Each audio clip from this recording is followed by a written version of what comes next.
Smart meter સામાન્ય લોકોના ઘરમાં લગાવવામાં આવી રહ્યા છે, જ્યાં પહેલા સામાન્ય મીટર હતા. પરંતુ હવે એ સમજવું પડે કે આ વિરોધ કેમ થઈ રહ્યો છે, શું ફરિયાદો સામે આવી છે અને સાદા મીટર અને આ સ્માર્ટ મીટરમાં ફરક શું છે. આપણે એ ફરક સમજવાનો પ્રયાસ કરીશું. તમને ગ્રાફિક્સના માધ્યમથી હું સમજાવીશ કે સાદા મીટર અને સ્માર્ટ મીટરમાં આખરે ફરક શું છે.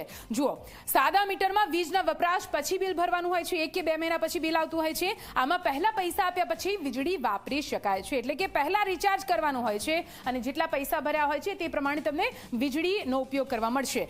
બિલ રીડિંગ માટે કર્મચારી ઘરે આવતો હોય છે, જ્યારે સ્માર્ટ મીટરમાં શું થશે, બિલ રીડિંગની જરૂરિયાત જ નહીં પડે.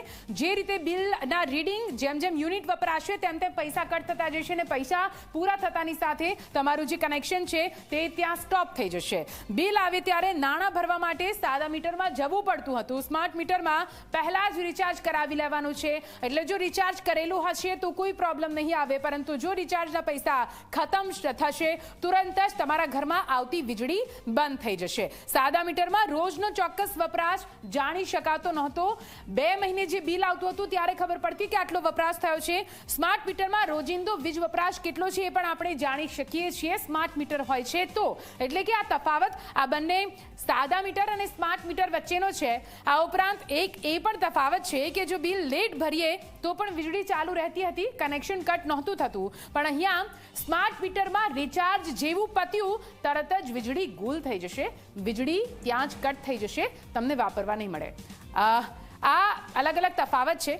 સાદા મીટરમાં વીજ ચોરી થઈ શકતી હતી, વીજ ચોરી ભૂતકાળ બની જશે જો સ્માર્ટ મીટર તમારા ઘરમાં આવી જશે. વીજ ચોરી શક્ય નહીં બને, એટલે આ એક મોટો તફાવત છે. એટલે ફાયદા ઘણા છે, સામે નુકસાન પણ એટલા હોય એવું સ્પષ્ટપણે હાલ લાગી રહ્યું છે. સ્માર્ટફોનની જરૂર નહોતી પડતી સાદા મીટરમાં.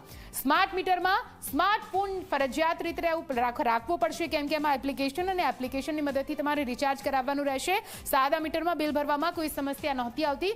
સ્માર્ટ મીટરમાં સામાન્ય વ્યક્તિની થોડી સમસ્યાઓ સર્જાશે. જો એ આજની ટેકનોલોજીથી અવગત હશે તો કોઈ પ્રોબ્લેમ નહીં થાય, પરંતુ જો સ્માર્ટફોન વાપરતા નહીં આવડતો હોય તો એને થોડી અગવડ પડી શકે છે.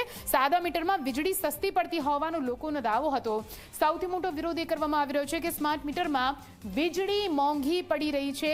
લોકો આ દાવો કરી રહ્યા છે અને એટલા માટે તેમનું રિચાર્જ ફટાફટ પતી રહ્યું છે અને તેમની વીજળી કટ થઈ રહી છે, ગુલ થઈ રહી છે. વીજળીનો બગાડ થતો હોવાનો દાવો સાદા મીટરમાં કરવામાં આવતો, સ્માર્ટ મીટરમાં કહેવામાં આવે છે વીજળીનો યોગ્ય ઉપયોગ થશે.